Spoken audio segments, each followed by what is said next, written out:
We're going to get started with the rest of the presentations.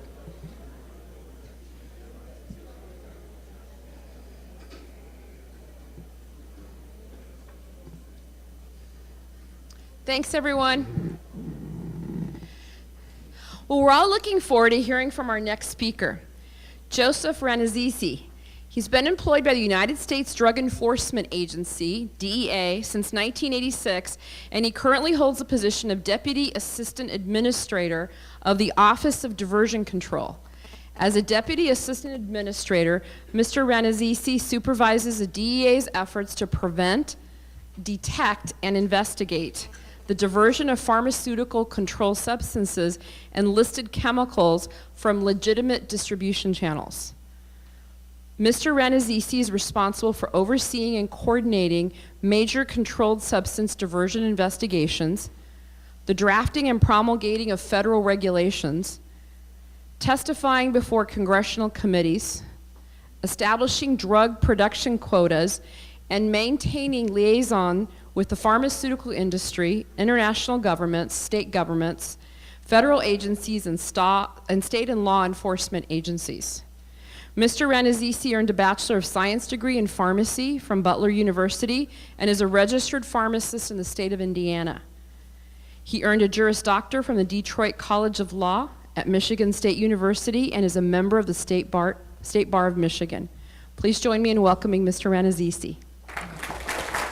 Thank you. Thank you very much. I want to first thank the State Board of Medicine and State Board of Pharmacy for this opportunity. It's great to talk to a multidisciplinary group, healthcare professionals, doctors, pharmacists, some nurses. I think this is going to be great. And all the other health professionals that are in the audience, I think we have a lot to talk about. We got a lot to discuss. And I'm hoping that we both will learn from this. This morning, you know, I'm a walker. I don't sit up there. I know a lot of people like to do that. I like to walk. I've got to get a lot of energy out of my system because I'm very passionate about what I do. And I'm very passionate about this problem. Let me talk to you a little bit about me. You notice I was a jerk who was coughing back there who didn't leave the audience a little while ago. And I've got I don't know what it is, if it's an allergy or whatever, but I might have to take a break to rest my voice. But I'm going to marshal on, and if I need to take the break, I'll give you 5 minutes so I can get my voice back in order. Okay, let's get started. Or not. It's not good when we start off this way.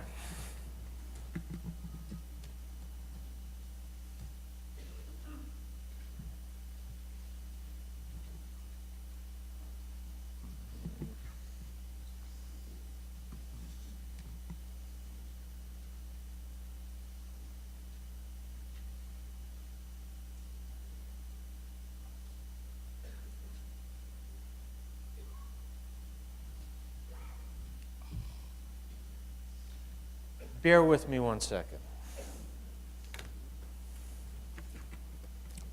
Believe it or not, we tried this before, and it did work. Let me reset it. And while I'm resetting it, I just want to tell you, we're going to be doing a couple of things. You're going to be seeing several videos today. Some you might find amusing. Some you probably won't find amusing. But that's all right. And also, if I say something during the presentation and you just say, you know what, he just doesn't know what he's talking about, you're probably right. But I want you to raise your hand, and I want you to say, hey, you don't know what you're talking about, and we'll talk about it, okay? Don't be shy. I'll come to you. I know they want to do it by the cards, but if it's something really... Now, pertaining to the presentation, don't say, hey, I don't like your tie, you know? I want you to talk about the presentation. If it's something I say, raise your hand, I'll come to you. Please reset. Please reset. Okay.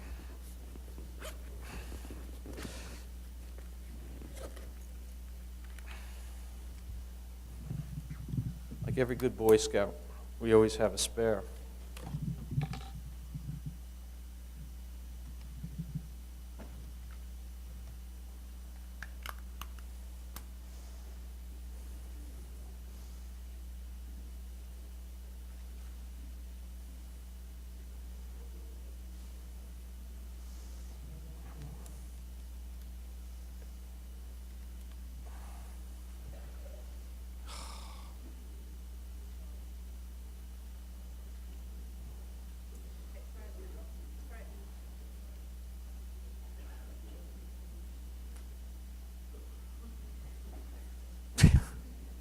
Are you kidding me?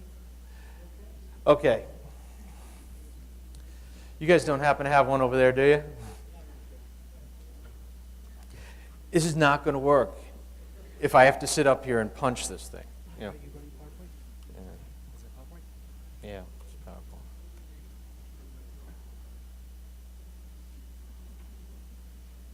We got it set. There you go. Perfect. Thank you. Okay, let's get started. This is a presentation on prescription drug trafficking and abuse, but we also call this Responding to America's Prescription Drug Abuse Crisis When Two Addictions Collide. The two addictions are the addiction to prescription drugs and the addiction to making money. Because I'm going to tell you something. I'm going to talk about a lot of doctors and pharmacists and nurses today, but I want to tell you that 99.9% of the practitioners that are practicing are doing exactly what they're trained to do. They're healers. They're protecting their patients. They're making sure their patients are well. But there's that small amount that get the headlines. Those are the ones that are doing it for greed. And I'm telling you right now, what they're doing is drug trafficking. It's pure and simple, because drug trafficking is a crime of greed. What I want you to take away from this today is that the vast majority of practitioners in the United States are doing exactly what they're doing. They're doing it well. But you've got to watch out for those in your profession that are hurting their patients. And there's a lot of instances where we have physicians, pharmacists, nurses that are not doing what they're supposed to do. And that's what we're going to talk about today. I have no financial relationships to disclose. I don't take money from the drug industry. I don't take money from anybody. In fact, I'm not even sure with sequestration if I'm going to take money from the government. Okay? I'm generally poor. My ex-wife took all of my money in the first marriage. So if you want to make a donation to the Save Joe Ranazzisi Fund, there's something in the back. Just throw your money in there. I'm not going to discuss off-label use, but then again, I may because, quite frankly, drug trafficking, the abuse of prescription drugs, are off-label use. So what's the societal damage? Now, I know Deputy Director Bocelli's discussed some of these slides, and I'm going to breeze through them, but and I want to welcome him. And he's already been involved. He's met with DEA. He's just a gentleman, and he came in right away, rolled up his sleeves, and he's ready to get his hands dirty. And let me tell you, we're all getting our hands dirty in Washington. It's as simple as that, because this is an epidemic. In 2010, approximately 38,329 unintentional drug overdose deaths occurred in the United States. One death every 14 minutes. Of this number, 22,134 were attributed to prescription drugs, 16,651 attributed to opiates, about 75.2%. Prescription drug abuse is the fastest growing drug problem in the United States. Now, in this presentation, you're going to see that it's not prescription drug abuse has been around forever, and we'll talk about that. But it is right now the fastest growing trend of abuse, and we got to put a stop to it. It's an epidemic. It's as simple as that. Here's something interesting. Now, this is a chart, and I know the Deputy Director showed this chart, but U.S. drug overdose deaths by major drug type, 1999-2010. Now look at the red. Those are the opiates. Now, the purple are the benzos, alprazolam, diazepam, clonazepam. It makes up the majority of what's being abused. Then you have the really bad drugs, the cocaine and the heroin. Now, let me ask you a question. If you notice, we spend a lot of money right here. okay? But it doesn't look like those are the drugs that are really hurting people. When you look at the benzos and the opiates, they're just trouncing cocaine and heroin, okay? As a narc that had been around for a long time, we used to call this kiddie dope. It was like meth. Meth used to be kiddie dope. Oh, you know what? It's just, those are not real drug traffickers. Shame on us. Shame on us because, in the end, we watched this. We watched this problem, just like we watched methamphetamine just get out of control. We could have stopped it, but we did. Opiate analgesic involved in deaths. There you go. Now, the first line up top is natural and semi-synthetic opiates. What are the natural and semi-synthetic opiates? Morphine's a natural opiate. Semi-synthetic, hydro and oxy, the two big ones. Okay? The middle line is methadone, a totally synthetic drug product. Okay? One drug, methadone. And then the bottom line, the synthetic opiate deaths, you're talking about the fentanyls, I think meperidine, things like that. If you notice, the natural and semi-synthetic opiates are quite high. But that one drug, methadone, it's killing a lot of people as well. We're going to talk about why methadone is killing a lot of people. But just be aware that that's the breakdown. Drug-induced deaths versus other injury deaths, that blue line on top is motor vehicle accidents. We have more people dying from drug-induced overdoses than motor vehicle accidents. That's outrageous. Now, if you look at current users of any illicit drug, about 22.5 million. Now, marijuana takes up about 18.1 million, followed by the psychotherapeutic drugs, those are the pharmaceuticals, then cocaine, methamphetamine, and heroin. If you put cocaine, hallucinogens, heroin, and the inhalers, the guys who are sniffing solvents and glue, all together, it doesn't even come close to the amount of people that are abusing pharmaceuticals. And what is the scope and the extent of the problem? Well, the opiates lead the class of drugs abused. The hydros and the oxys, morphine. Followed by the benzos, I'll praise the Lamb. Then those pesky little stimulants that we're going to talk about. Adderall, Ritalin. And then finally, the depressants. What's the economic impact? Well, in 2006, the estimated cost in the United States from the non-medical use of just the prescription opiates, $53.4 billion. Okay. And that's the breakdown.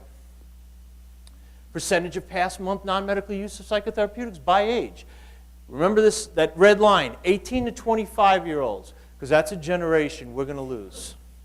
Because our kids have this belief that since these are pharmaceuticals made by a legitimate pharmaceutical company, they watch mom and dad take it, they're safe. They're a lot safer than the other drugs, and they're being drawn to it. Okay? We're losing that generation. Are there any addiction specialists out in the audience? Great. I'm going to be calling on you guys a lot. You're going to actually do the presentation for me. My favorite class of doctor, physician, or practitioner is the addiction specialist because they have a hard job. Because basically they're trying to correct the carnage that these drugs have done. And we'll get into it. Emergency room data, 2004 to 2010, look at this. It increases 115% ER visits attributable to pharmaceuticals alone with no other type of drug or alcohol. However, no significant change in ER visits attributable to cocaine, heroin, weed, or methamphetamine. Poisoning deaths, skyrocketing. Forensic cases going into the NIFLA system, labs, federal, state, and local labs, skyrocketing. The U.S. population grows at a rate of less than 1% per year. Why is the problem outpacing population growth? Because we all want to feel good. Prescription drug abuse is an accepted method of curing whatever ails you. After all, it's a medicine. Look, I'm telling you, we don't do a real good job teaching our kids that these drugs will kill them just as quick as heroin. We don't do that. And that's unfortunate because we are losing too many kids. Let's talk about abusers real quick. I know, you like him? Eminem, Rush Limbaugh. Hey, when was the last time you saw Eminem, Rush Limbaugh, Steven Tyler, and Brett Favre together? That's one hell of a party. Because every one of them abused a controlled substance, a prescription of controlled substance. Okay, Eminem, here's something interesting. Your kids, whether you like it or not, your kids love M&M. When I was in Detroit, I lived about 1.5 miles, 2 miles from M&M. Okay? M&M almost died about 5 years ago from a methadone overdose. Okay? These people could be any drug they want. They're rich. They're famous. But they're going to the prescription drugs. Rush Limbaugh with Oxy. This is an interesting case, and it proves the point that prescription drug abuse has no boundaries. You have, it's not a white thing or a black thing or a Hispanic thing. It's not a male or female thing. It doesn't matter what your socioeconomic background is. It doesn't really matter. Chris Benoit passed away. His doctor got 10 years in prison. His doctor got 10 years in prison because he killed 2 of his patients. Actually, he had a lot of problems, but I think they charged him with the 2 deaths. In fact, the district judge, Jack Camp, said there was no doubt that Dr. Aston tried to help hundreds of patients at his Western Georgia clinic. But the judge said he could not overlook Aston's misconduct. The fact that 2 people did die outweighs other conditions that I must consider. And Dr. Aston went to jail. Guess who else went to jail? U.S. District Court Judge Jack Camp, who was trying to buy Hydrocodone from an undercover officer. Okay? Now listen to me. I'm making this very, very clear to you. There is no segment of society that this pinpoints and just jumps at. It's everybody. It's all of them. It's all of us. Okay? It doesn't matter who you are. These drugs can affect you. And I'm betting that just about everybody, or most people in here, know somebody that's been affected by prescription drug abuse. Deaths? Well, those are all the deaths right there. They're all stars, superstars, but the fact is common folk die every day. And you know what? Mrs. Smith down the street really doesn't care that Marilyn Monroe or Anna Nicole Smith or Heath Ledger died, because she just lost her son. And that's all she cares about. I like this guy, Billy Mays. God bless Billy Mays. America's Pitchman, the OxyClean guy. Remember him? Yeah, OxyClean. Well, when he died, he had a coronary secondary to cocaine abuse. Okay, but what else did they find in the system besides cocaine?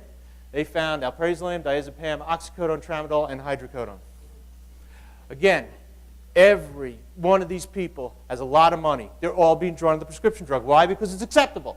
Prescription drug abuse is acceptable in the United States today. It used to be you go to a party, they might take out some cocaine or something else, smoke some weed. No. Now it's, hey, you want an alprazolam? Hey, you want a clonazepam? Hey, you want a hydro? Simple as that. And this typifies what I'm talking about. West Chase, Florida. Kids, 4th graders, are taking their SOLs. They're taking their standardized tests. So the teachers are nervous because the kids are nervous, and they don't want them to do bad on the test. So they put little prescription bottles out on each desk with a label that says, if you get nervous, take one of these and you'll feel better. Put mints in there. Now, do you think that was done maliciously? No. It was done to help the kids, but it just plays into this whole thing.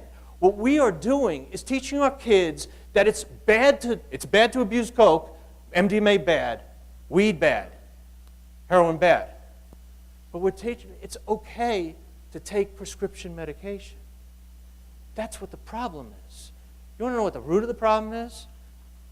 And I know the deputy director hit on this. Education. We've got to teach our kids that if you want to die, keep abusing these drugs.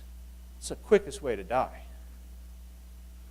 Violence. I'm a pharmacist. I'm proud of being a pharmacist. I grew up being a pharmacy tech, a delivery boy, a stockroom boy in a pharmacy. That's how I knew I was going to be a pharmacist. I remember when the pharmacy was just the place, a meeting place among the community. It had the soda fountain, and you get the ice cream there, and guys would come into the pharmacist and say, hey, doc, I got this. What can I do for this? It was a great place. It really was. But not anymore. This is the state ranking for pharmacy armed robberies. Indiana, top of the list at 53 armed robberies through December 31st, 2011. We don't have all the figures yet, But I'm telling you, armed robbery is becoming a very, very frequent event in pharmacies. You'd have people coming in like this, walking up to the pharmacy, showing their gun or whatever else they have and say, hey, I want all your hydro. Oh, here, take my money. I don't want your money. I want the hydro, or I want the oxy, or I want the hydromorphone, or whatever. I mean, it's getting so now that you go into a pharmacy with your wife and you have to tell her, hey, cover me, I'm getting my prescription filled. And seriously, pharmacies in some areas have become the crack houses of the neighborhood because you have people milling about trying to pass bad paper, casing the place. It's outrageous, and we're letting this happen. You want to know violence? Medford, Long Island. Medford, Long Island is a very sleepy town on the south shore of Long Island. I know it well. Guy walks into the pharmacy in Medford. Walks into the pharmacy and he says, he engages the pharmacist. We don't really know what was said, but we think the pharmacist recognized him. And the pharmacist said no. So what does he do? He pulls out a gun, shoots and kills the pharmacist. Then shoots and kills the clerk. Then shoots and kills 2 patients that are in the pharmacy. Then goes behind the counter and grabs 10,000 hydrocodone tablets. Then he runs out to his getaway car, driven by the getaway driver, who happens to be his wife, who's also a hydro freak. Senseless tragedy for hydrocodone. This is what we saw when I was in Detroit in the 80s. This is what they were doing when they were robbing crack houses. And now they're doing this for hydrocodone. The kiddie dope, remember. How about this one? Pharmacy in Seaford, Long Island. Guy walks in, robs the pharmacy of oxycodone this time. He gets outside, but there's an ATF agent who sees what's happening. He engages the suspect. They both have guns. There's a struggle. An off-duty cop and a retired cop join in. Now everybody's got guns. You know that's not going to end well, and it didn't. ATF agent shot and killed, as is the bad guy, for oxycodone. Look at these reported deaths. Look at the number of reported deaths. Reported thefts. In 2011, 8 million hydrocodone tablets lost, 9 million oxycodone tablets lost. So how did we get to this point? How did we get to where we are? There's all this violence and all these people who've become addicted. Well, let me show you something.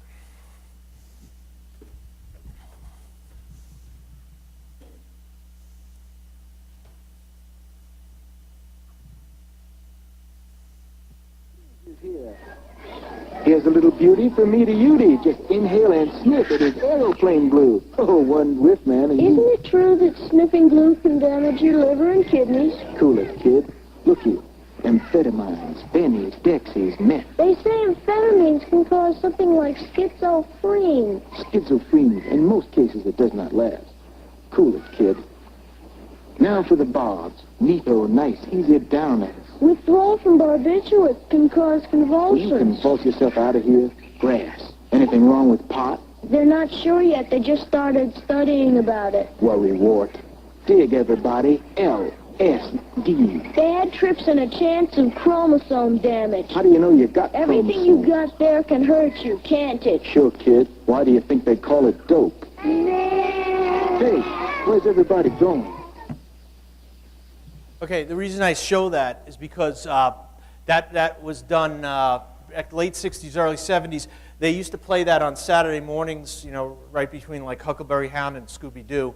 And I used to watch that, and I just remember that but what's so important about that is, they didn't talk about heroin, they didn't talk about MDMA, they didn't talk about really methamphetamine.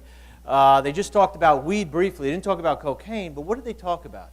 Bennies and dexies, uppers and downers, depressants, stimulants. That's important because prescription drug abuse has been around for decades. I submit to you that prescription drug abuse is the granddaddy of all drug abuse. All these other drugs that came, they just came later on. Prescription drug abuse is America's little dirty secret. It's back in the corner.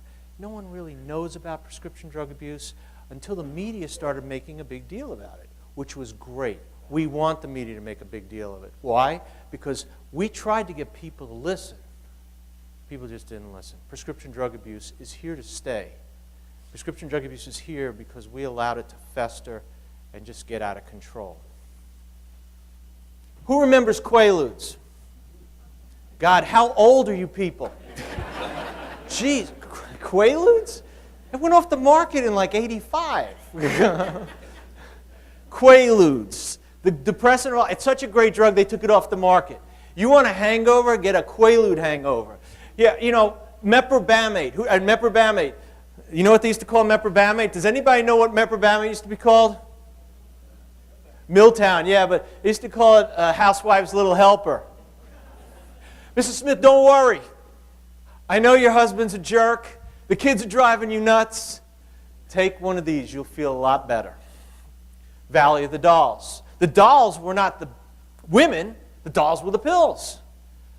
Uppers and downers, Dexedrine, Seconal, Tylenol with codeine and Doradin, fours and doors. You know, before they were slinging coke off the corners in inner cities, that's what they were slinging, fours and doors. Ortiz and Blues, Tolwyn and pyrobenzamine. Okay? Those were the drugs of abuse. It's been around forever. Then we started seeing Dilaudid, hydromorphone, because it was a very, very potent opiate. And then oxycodone with acetaminophen, or oxycodone with aspirin, Percocet, Percodan, Tylox, drugs like that. Then in the 90s, what did we start to see? This drug. And you know what? I'm not going to talk about OxyContin, but I want to tell you, I'm not damning this drug. This drug has a very, very important role in certain therapy. There's no doubt about it. If you have a terminally ill patient or if you have a chronic pain patient that requires round-the-clock pain care, a drug does a really good job. The problem is our drug seekers, the people that were on the Percocets and the Percodans and even the Dilaudids, Demerol, the people that were on those drugs didn't realize what they had. They didn't realize that oxycodone in its pure form, because that's what it is, 80 milligrams of pure oxycodone with nothing else in it, a modified release formulation. Take it twice a day. It's great. It works. However, when they started circumventing that delivery system by chewing it or dissolving and injecting it, they didn't realize how intense and how deadly that high could be. And that's why we started seeing bodies pile up. Today, what do we have? Today we have all of these drugs, and every one of these drugs is good. The drug industry has gotten a lot better in putting a better drug product out on the marketplace. So let's start on top. Hydrocodone. Hydrocodone is a Schedule III narcotic. We're going to talk about it real quick. And alprazolam down is a Schedule IV benzodiazepine, an anti-anxiety agent. Opiate used for pain, cough suppression up there, anti-anxiety agent, alprazolam, Schedule IV down there. When you take that hydrocodone and you take the alprazolam together and you hook it up with carisoprodol, Soma, or carisoprodol, you get what's called the Trinity. Now, I'm telling you, that's the combination that everybody's looking for right now. If you take that oxycodone product and substitute it for hydrocodone, now it's the Holy Trinity. I'm serious. That's what it's called. Okay? Well, now, what's carisoprodol's role here? Carisoprodol is a potentiator. It really doesn't get you high. It might make you a little dopey. But you know what? It does a great job at potentiating the effects of hydro and alprazolam together. OxyContin, we're going to talk about right in the middle. Right there is a drug called oxymorphone. They call them stop signs or opies on the street. Oxymorphone, another good long-acting opiate. Problem is all those people that used to be on OxyContin are switching over to oxymorphone. Why? Because first of all, you don't have to circumvent that nasty little Purdue delivery system that they have that doesn't allow you to circumvent it. We'll talk about that. But secondly, after they started getting high with oxymorphone, they realized it's a better high. Okay? Listen, our drug seekers are smart. They're nimble. They know what they're doing. And they like to experiment just like everybody else does. So if you're in a place like Ohio, Kentucky, or Tennessee right now, your OxyContin problem is slowly going away, and your oxymorphone problem is skyrocketing, because that's what they want. Oh, by the way, we controlled carisoprodol, Soma, in January this year, And so what do we start seeing? The new potentiator is Flexeril, cyclobenzaprine. Okay? It just keeps going on and on and on. Let's talk about it. I know that was a question, inadequate pain control, and that pendulum shifting. Let me explain something. I was around in the 80s, in the 90s. And yes, do I believe that we didn't adequately treat pain? Absolutely. I don't believe we adequately treated pain. But you know what? Some people used that problem and exploited it. And some doctors have really taken it to the limit.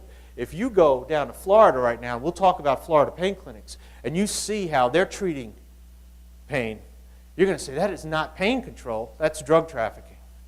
Okay? The pendulum has got to be somewhere in the middle. It can't be all the way to the left, and it can't be all the way to the right. Inadequate pain control is a big key to this. Now, we talked about the fifth vital sign: temperature, heart rate, blood pressure, respiration, and pain. You know, they always said we need a balance in addressing treated pain and drug abuse. And that's very true. We have to strike a balance. But I remember back in the day when DEA was going after some of these pain doctors that were hurting a lot of people. And the pain community was rising up and saying, why are you going after Dr. So-and-so? He's just trying to treat pain. Well, Dr. So-and-so killed 9 patients. He's treating pain all right. He's putting an end to all pain. Those patients will never have pain again. But you know, we have a problem with that.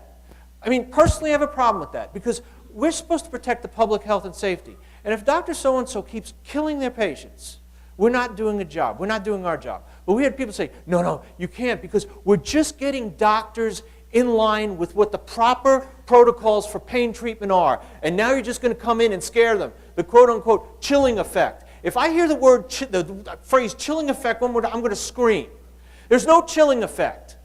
When I show you the numbers of doctors that we've arrested or the numbers we've taken action against, you're going to say, what is DEA doing? They only ordered 91 orders to show cause and immediate suspension orders? Okay, listen to me. The vast majority of doctors are doing exactly what they're supposed to do. The problem is some of these doctors have used this striking a balance to go overboard. And when you go overboard, you hurt patients. American Pain Foundation shut down as senators launched an investigation of prescription narcotics. They claimed, oh, well, there was some economic issues. Okay, but here's the problem. I want to know, as the senators do, and I'm looking forward to this because I know this is Senate Finance. These are the people you probably don't ever want to get on their bad side because they investigate and they love investigating. And so what they're doing is trying to figure out, what is it? Why all of a sudden did we have this shift? This shift over, we didn't treat pain appropriately, so now we're moving it over to the other side. And who was driving that? And what was driving them? Because we noticed that there was a lot of drug industry involvement in this push. And that's fine. So what did they do? They sent out target letters to everybody. Drug companies, doctors, foundations, because they want to know if this issue with inadequate pain control treatment was what started the doping of America. I, for one, I'm not speaking for the Department of Justice now, I'm speaking for Joe Ranazizi, the pharmacist now. I believe it has. And I'll tell you why. Because we have people who are making a lot of money from pushing a lot of opiates out onto the patient population. And it's not ending anytime soon. And I'm not picking on one doctor in particular, but Pain Drug Champion has second thoughts. Okay? You have a doctor who is out there. Now, hold on. There were many doctors out there. But there was a group of like 15 or 20 that were out there saying, hey, listen to me. If you have a chronic pain patient, don't worry, because less than 1% of chronic pain patients on long-term opiates will become addicted. I'm a pharmacist. You're pharmacists and doctors and nurses. I can't speak for the doctors because I never went to medical school, but I could speak to pharmacy school. When you got to the opiate section, the first thing they said was addiction, addiction, addiction. Opiates cause addiction. Why? Because you build a tolerance, and when you build a tolerance, your body starts working with the drug. And pretty soon the body needs the drug to work, and pretty soon you have to increase the dose to get the same effect. And next thing you know, you're addicted. That's what it says. So why is it that when we heard less than 1% of the patient population on chronic pain medication will ever become addicted? I mean, shouldn't somebody have said, hey, I got a question. Could you show me the scientific evidence that proves that? You know what? There was no scientific evidence. There was a small study, maybe 20 or 30 patients from a hospital. So we had a shift on pain treatment based on little scientific evidence, if any scientific evidence. Okay, so what are the doctors saying now?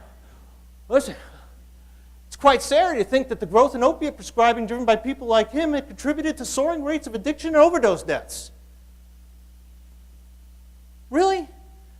I mean, I've been a pharmacist a long time, and I'll be honest with you, I think I'm to blame. I think every pharmacist in this room is to blame, and doctors are to blame, because none of us, there's no pharmacologist who stood up and said, I think they're mistaken. I think there's an issue here. We got to look at this a little closer. But no, no one did it. I'm not saying you shouldn't. Yes, sir.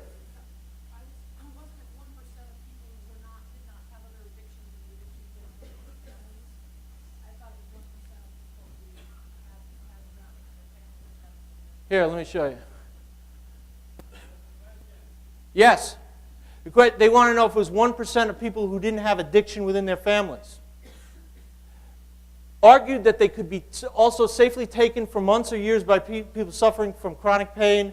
Among the assertions, he and his followers said that less than 1% of the opioid users became addicted. The drugs were easy to discontinue, and overdoses were extremely rare in pain patients. I didn't write that.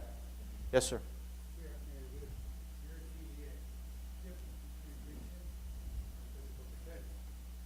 Yes, I know that.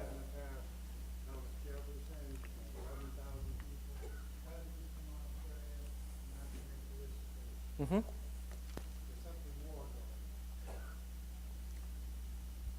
Well, yeah, but why are all these people all of a sudden dying? Why are our deaths skyrocketing? And why are our numbers skyrocketing? Repeat the question. Here. I didn't have a question. Well, no, repeat your statement. I don't know what you want me to say. Well, I just wanted to repeat the statement because they wanted to hear it. That there's a difference between addiction and physical dependence. Right. And And I agree with you. There is definitely a difference between physical dependence and addiction. I agree with you wholeheartedly. But again, as we increase the prescribing of these drugs, we saw a line go up, and we saw the death line go up. Okay. Addiction specialists, you have anything to say?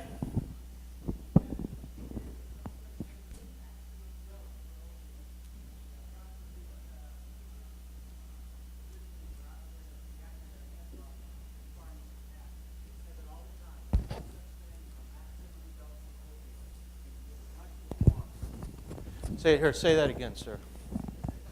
Doc.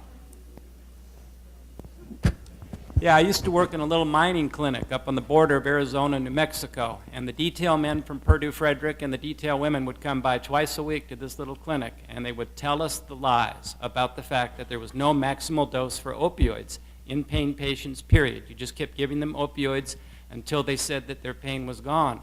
And when I asked them about, well, gee, what happens, what do you call it when they stop breathing and their core temperature goes down to room temperature and their skin gets mottled? Is that an overdose? And they didn't have good answers for it. But they were just telling the lies. I think we're not picking on one group of physicians. All I'm saying is this. You want to know how this issue started? You want to know where we started? Well, I think this has a lot to do with it. Again, you don't have to agree with me, but I'm telling you, the statistics speak for themselves. Joint Commission published a guide sponsored by Purdue Pharma. Some clinicians have inaccurate and exaggerated concerns about addiction, tolerance, and the risk of death. I think those physicians were probably right on. Because these are opiates. These are opiates, okay? These drugs, when used inappropriately, methadone's a perfect example. Look, I'm telling you as a doctor, as a pharmacist, if you don't know how to prescribe methadone, you're really taking a chance with your patient. The kinetics of methadone are like no other narcotic. We've seen physicians try and convert patients over from OxyContin to methadone on a dose-for-dose basis. You can't do that, okay? This is what I'm talking about. Opiates are not kiddie dope. And to just say, hey, go ahead and just prescribe is not the answer. I know we have some ASIP doctors in the audience, and I know the ASIP doctors are probably, want to say something, but you can't because I've got the show right now. U.S. motor vehicle traffic poisoning and drug poisoning overdose deaths. Again, motor vehicle traffic is down, drug poisoning deaths are up. Direct-to-consumer advertising. Let me show you something.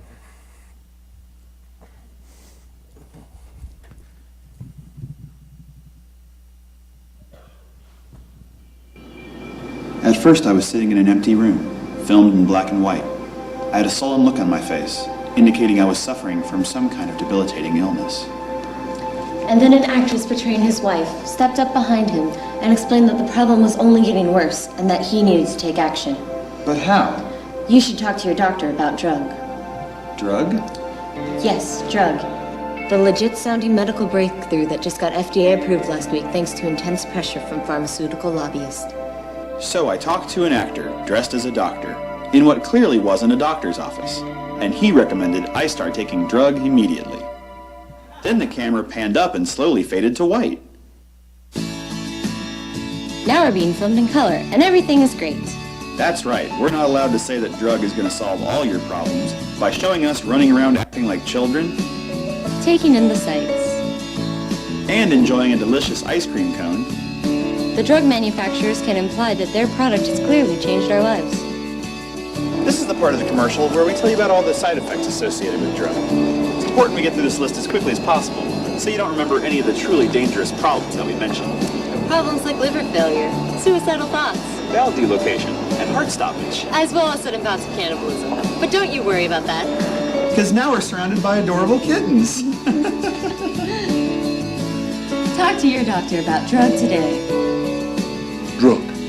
Vague statement of a better life. Or something. It's amazing what you find on YouTube. I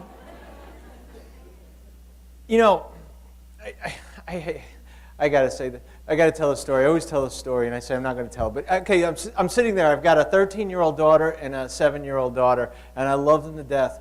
But it's very uncomfortable when that one commercial comes on for erectile dysfunction, and that the man and the woman are in the bathtub, and they say, do you have ED, erectile? And of course, the 13-year-old's on the laptop immediately looking up erectile dysfunction, and she starts giggling, and then the 7-year-old goes, "What's that? What's that?" And the 13-year-old's not going to say a word, so I say, "Hey, go in the kitchen and ask your mom. She's very familiar with that." But in the end, what do we have here? What we have is the drug industry coming into your living room to peddle their wares. And I'm a big First Amendment advocate.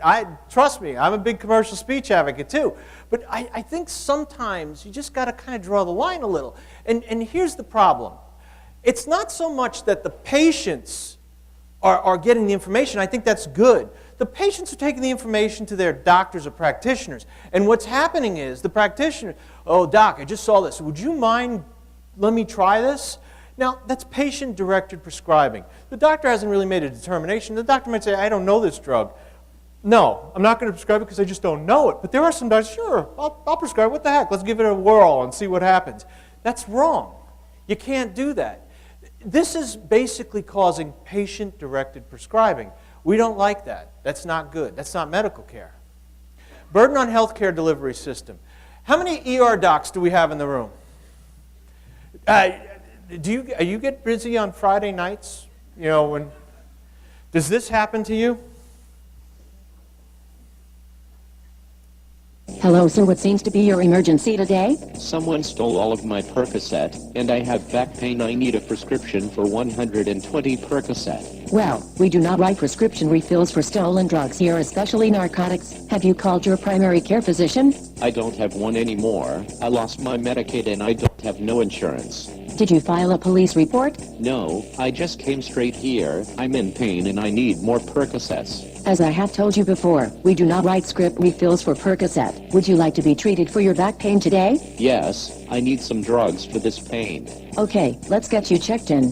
What doctors are working today? On a scale of 0 to 20. 10, with 10 being the worst. 20. Okay, 10. Do you have any allergies? Yes, I'm allergic to Ultram, Toradol, Naproxen, Flexeril, all non-steroidal anti-inflammatory drugs, and most everything that does not have an opiate in it. I'm also allergic to Diet Snapple and soap. Are you allergic to Tylenol? Yes, I'm allergic to Tylenol. You do realize that Percocet is made mostly of Tylenol? One of the doctors I have seen told me that it is okay to take Tylenol if it is mixed with an opiate narcotic. Have you tried heat or ice to help your back?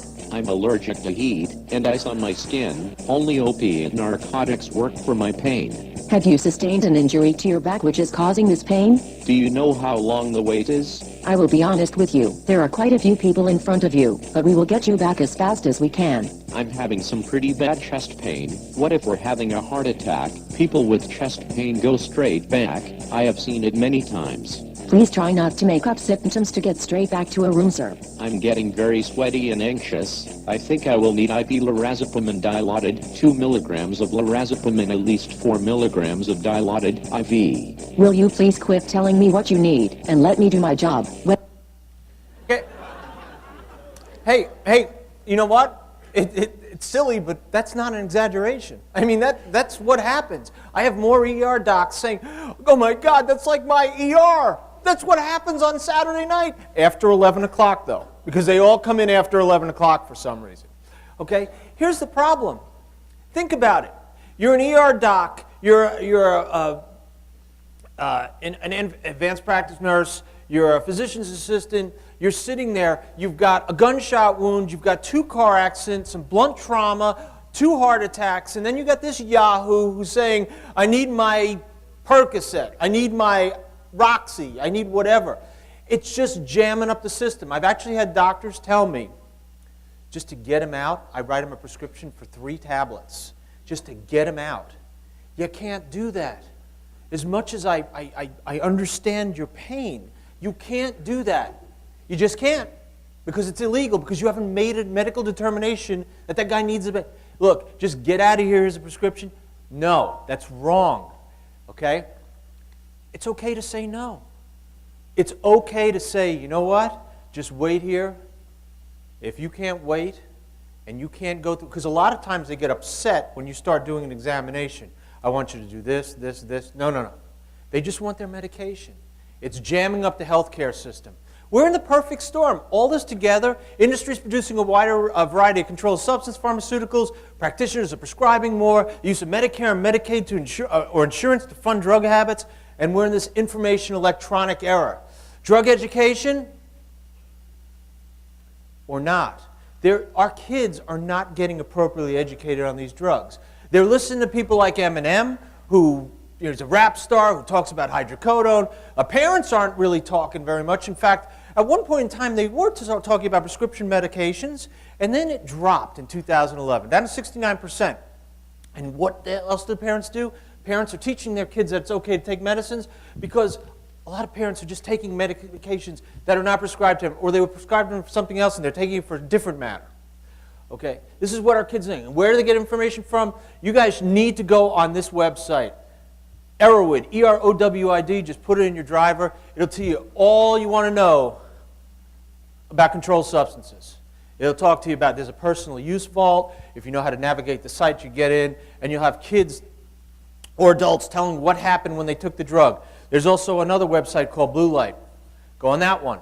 This is where our kids are going to get their information on these drugs. So if our kids are on there, we should be on there too, right? Anybody on Arrowwood? Anybody ever been on Arrowwood here? Yeah, do you like the site? It's a great site. It's great because our kids have all this information to them. Actually, on the information, probably 99% of the information is pretty much dead on. And they have scientific articles to back it up. Okay, we're not going to rest our way out of the problem. Enforcement is just as important as prevention and education. We need it. And treatment. And treatment.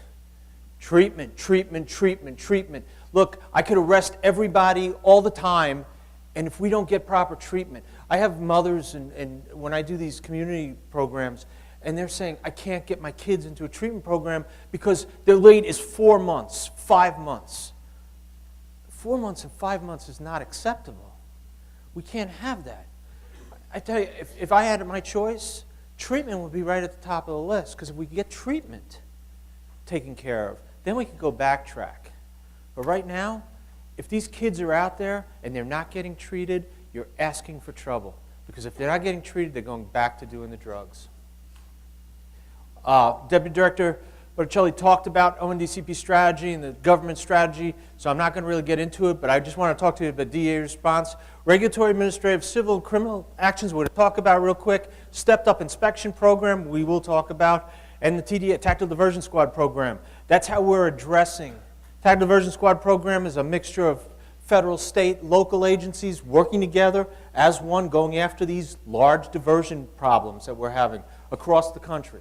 National Take Back Initiative, we'll talk about that. But education. We're actually going out now and educating not only our partners, our law enforcement partners, but we're actually doing education for pharmacists now. Every state, there'll be an education program, a CE program for pharmacists on how to deal with this problem. Because pharmacists are the last line of defense. Pharmacists don't understand that they don't have to fill the script. They just don't have to fill the script. In fact, under federal law, we'll talk about it in a second, if you fill a script you know to be invalid, you've just violated the law. It's an 841A1 violation. You can't do it. Also, can I ask you a question? Why are we not teaching doctors and pharmacists and nurses when they're young students about this problem? Why aren't we in the medical schools and the pharmacy schools and the nursing schools? Why aren't we in there starting to teach them, well, this is what you need to look for? Okay? That's important. We're trying to get the word out. I just did my alma mater, Butler University. I did their P3 and P4 class, and they had a lot of good questions. But you know what?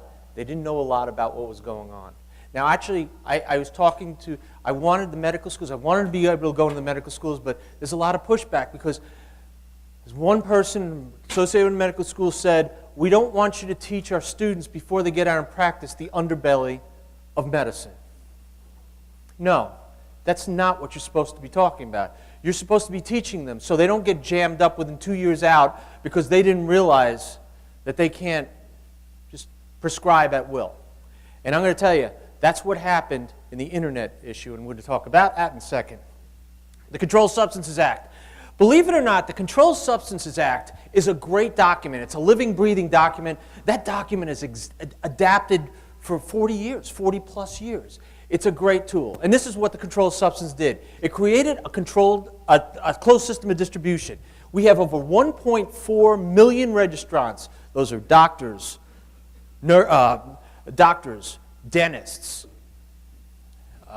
just all practitioners, nurse practitioners, physician's assistants, and all of those are registered, plus the retail pharmacies, hospital clinics, manufacturers, distributors, importers, exporters, all of those are registrants. And within this closed system of distribution, you also have things that are attached to it. For instance,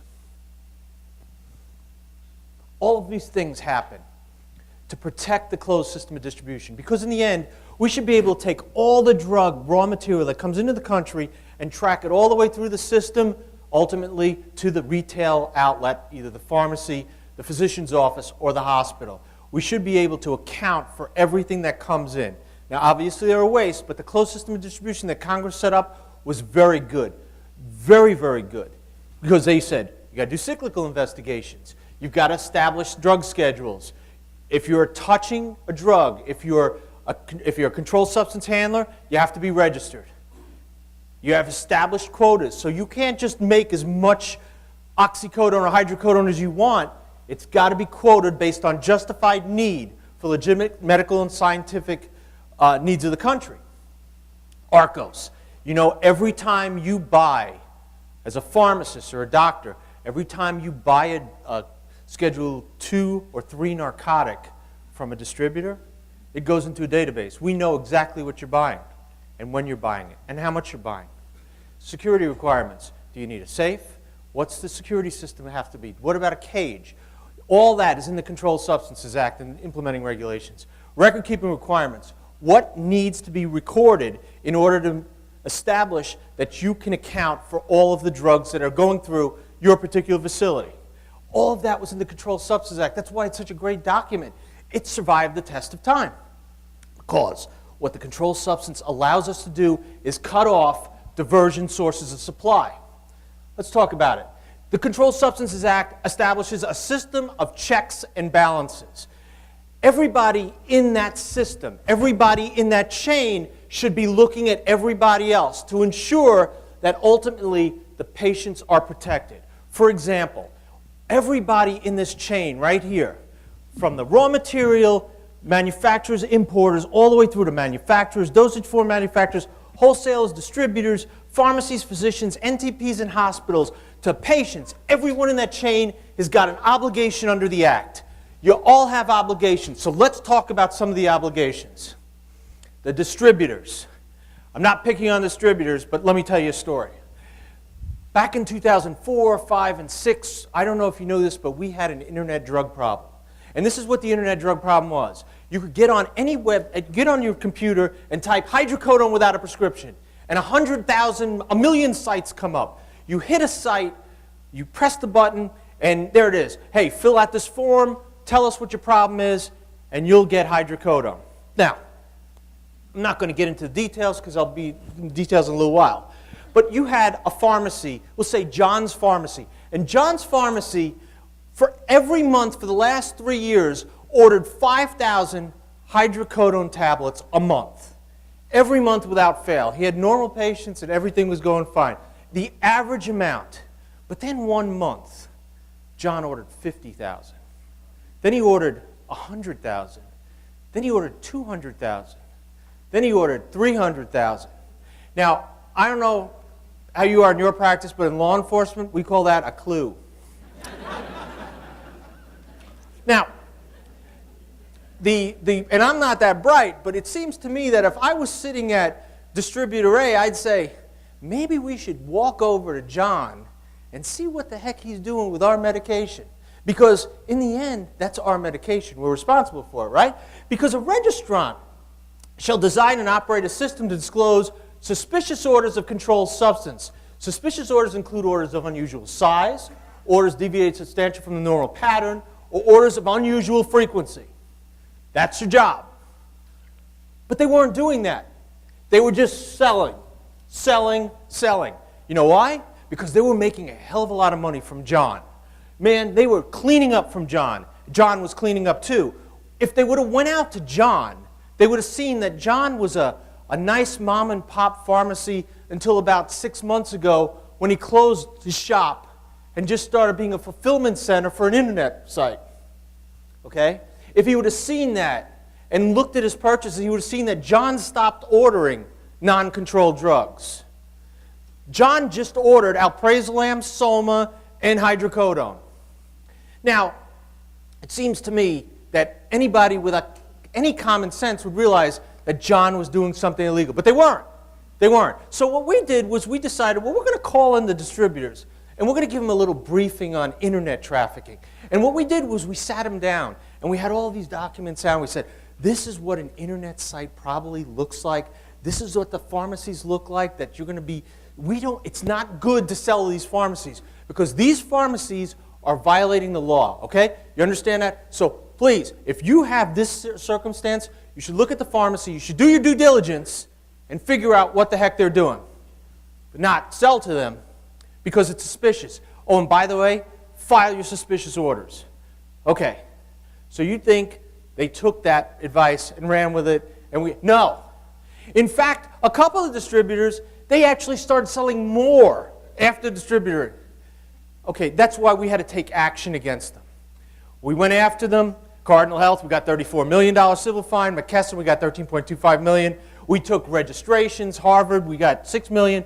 We did hit Amerisource. Registrations were taken. They had to shut down their controlled substance deliveries. Okay, but that's all right because we figured, well, we got the problem licked. Okay? Yeah. Well, up until the pain clinic started. And then what did they start doing? They started shipping massive amounts to the doctors now who were running the pain clinics down in Florida. And when the doctors started shutting down, they started shipping massive amounts. So, one particular distributor, we had to go after the registration again. Now, it seems to me that you should have learned what happened in 2005 or 6 or 7, and you should have said, we better watch what we're doing. But no. So what they were doing was shipping millions of oxycodone tablets to 2 little pharmacies in Sanford, Florida. Okay? Sanford's not a big place. Okay? But they had a big oxycodone issue because all these tablets were going in there. So again, what do? We go in again. So instead of saying, you know what, we might have made a mistake. Now, this is the Cardinal CEO. What does he say? The company called DEA action a drastic overreaction that would disrupt delivery of critical medications to hospitals and pharmacies.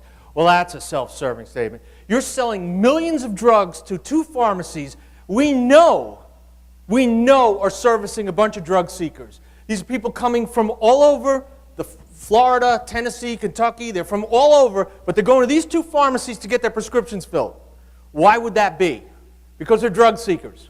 And then he goes on to say, at the time we filled these orders, the pharmacies held valid state board of pharmacy and DEA licenses. Barrett said in a call to investors, pharmaceutical distributors do not influence the manufacture of controlled medicines. We do not write prescriptions. We do not dispense controlled medicines, nor do we license pharmacies. Our role as a distributor, a critical link in the supply chain between pharmaceutical manufacturers and pharmacies. He's wrong. He's wrong. I'm going to tell you. Their role is due diligence. Their role is to ensure that the public's protected because they know that these drugs are dangerous. So when they just go out and sell and then say, hey, look, they were valid, these pharmacies had valid registrations, it doesn't give them authority to go sell to them. What it does say is you should go out and do your due diligence. See why these pharmacies are doing what they're doing. And in fact, if they would have done their due diligence, they probably wouldn't have sold to them. But they didn't. Why does industry want to fight the regulations and the law? I don't understand that. It seems to me that if you're a good corporate citizen is going to embrace the law because they know, and embrace the regulations because the regulations are there for one thing. And I know people on the Hill are going to say, we're overregulated. Not when it comes to this. The regulations are here to protect the public. Pure and simple. We don't make any extra money from regulations. What we do is protect the public. That's why the regulations are in place. Just so you know, I hear this from pharmacists and doctors all the time. If DEA comes to your facility, your registered location, to do an inspection, we're not going to call the night before and say, hey, we got to do an inspection, but if you give us $500, we'll just wait till next year. I know DEA doesn't do that. Believe it or not, people believe that, though, because people are trying to run that scam. Investigators will... That's just, I know where I am in my presentation. Investigators will identify themselves. They'll produce either a notice of inspection, administrative inspection warrant, or a search warrant. And you got to know that when we come out to your facility, we're going to be there with paper, okay? And everybody's going to have a credential. Why do I say that? Because a lot of scams revolve around DEA. If you don't believe DEA, pick up the phone and call the local office and say, I've got some DEA people here. Are they real? They'll tell you. Practitioners. You want to talk about what a practitioner's role is. I'm talking about a doctor, nurse practitioner, dentist. Look, a prescription for a controlled substance to be effective must be issued for legitimate medical purpose by an individual practitioner acting in the usual course of professional practice. Okay, that was given to us by a case entitled U.S. v. Moore. I'm going to give you the law school version of Moore so you understand what Moore was all about. A very important case. Look, I love the Supreme Court. I'm a student of the Supreme Court. If you ever want to hear the arguments for this case, go on Oyez, O-Y-E-Z. It's a website. And which particularly, you got to listen to Justice Marshall. I love Justice Marshall because Justice Marshall had a ton of common sense. And Justice Marshall's argument was probably the most persuasive argument of all of the justices. But what happened in Moore was an addiction specialist. But he was doing maintenance back in the early 70s. Maintenance wasn't approved in the early 70s. You only could detox with methadone. But he was maintaining. He was maintaining patients. And he had a very special practice because what Moore did was he didn't charge you per office visit. He charged you for the amount of tablets that you would get in a prescription. 50 tablets, you charge this. 100 tablets, you charge this. And he did everything. He took urine sample. He never tested because he would have tested. He did his urine test, but he didn't really look at it because most of his patients, either came up dirty on some other things or didn't have any methadone in their system. But that's all right because they were going to get their prescriptions. And what happened was Moore gets locked up. Now, Moore had a very interesting defense. It was a great argument. Hats off to the attorney. This is what Moore said. Moore said, look, you registered me to be a doctor. You registered me to prescribe medications.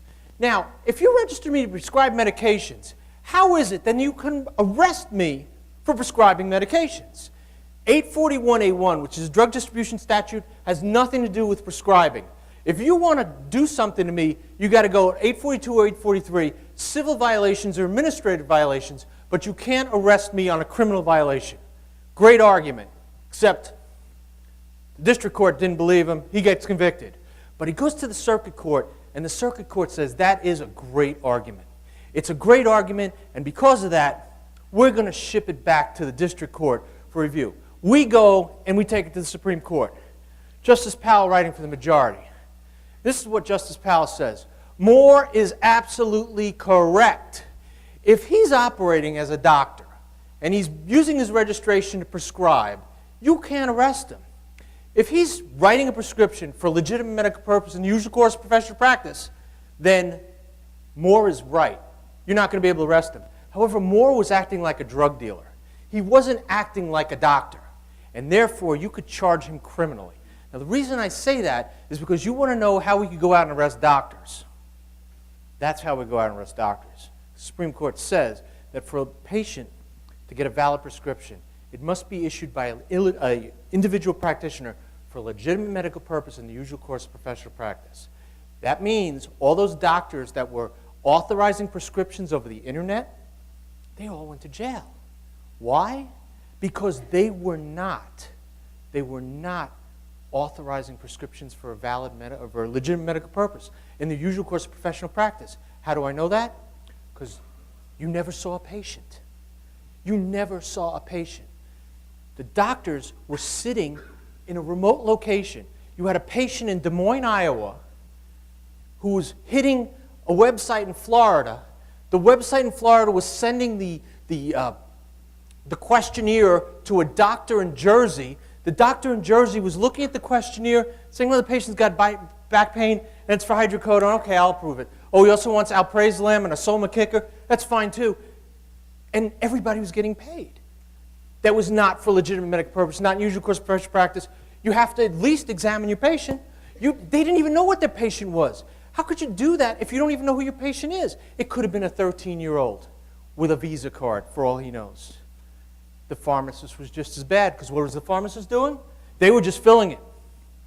You had a doctor sitting there at his kitchen table, approve, approve, approve, approve, and it's going to some brick-and-mortar pharmacy somewhere, and the pharmacist was filling it. You think the pharmacist would say, hey, I've got to ensure that this is valid because a pharmacist has a corresponding responsibility to ensure that the prescription is valid. That means if he's filling it and he's not living up to that due diligence, not checking to see if it's a valid prescription, then he's in violation of the act as well. Okay? But they weren't doing it either. We had a whole system that just collapsed. Okay? So let's talk about what happens when a system collapses. Well, checks and balances are very important. I'll show you what happens when a system collapses. This is Florida. In 2000, this is all the United States. In 2009, the average purchase of all oxycodone products for all pharmacies in the U.S. was 63,294 tablets. That's the average. In 2010, the average was 69,449 tablets. Let's look at what's going on in Florida when the system collapses and no one's guarding the shop. You have doctors just writing for anybody that comes in, pharmacists filling any script, and the distributors not doing their due diligence and just shipping drugs. What happens? The top 100 top 100 pharmacies in Florida dispense over 1.2 million dosage units of oxycodone. Okay? In 2010, they went over 1.26. Look at this. This is telling. In 2009, 44% of all oxycodone 30 milligram tablets were distributed in Florida. You want a total breakdown in the system? There it is, right there.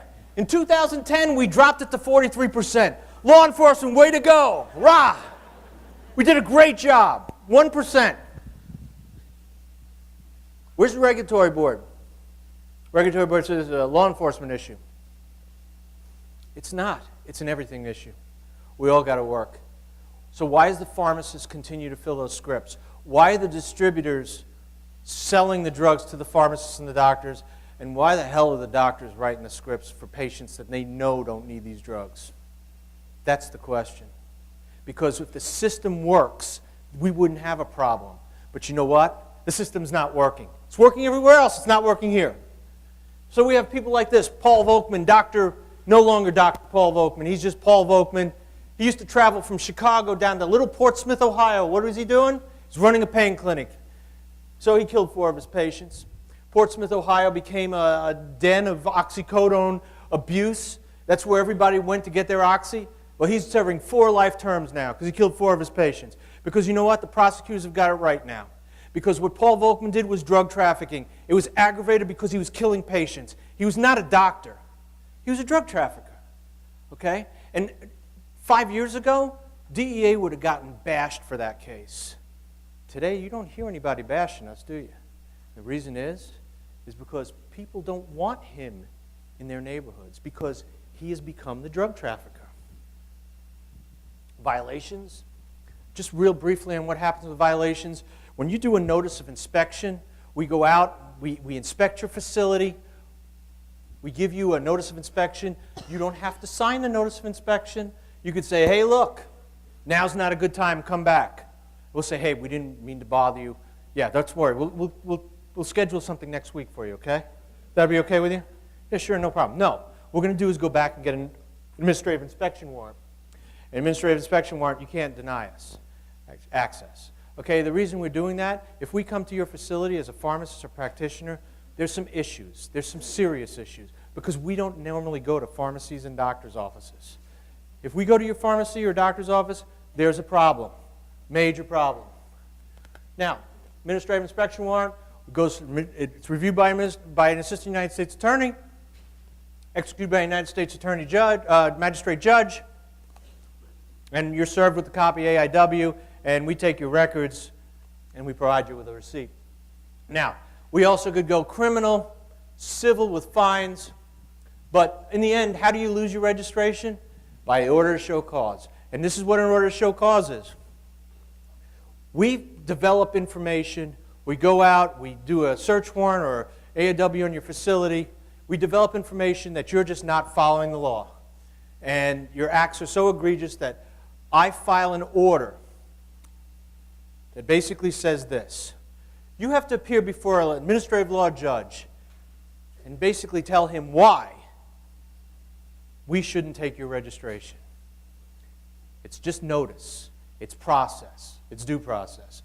Now, if I serve an order to show cause on you, you could continue to practice. You could continue to practice, but you're going to go before a judge eventually, an ALJ.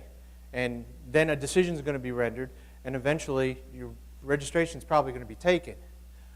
However, if you become an egregious example of a public health and safety problem, okay, If you're in imminent danger to public health and safety, I'm going to go in with an immediate suspension order.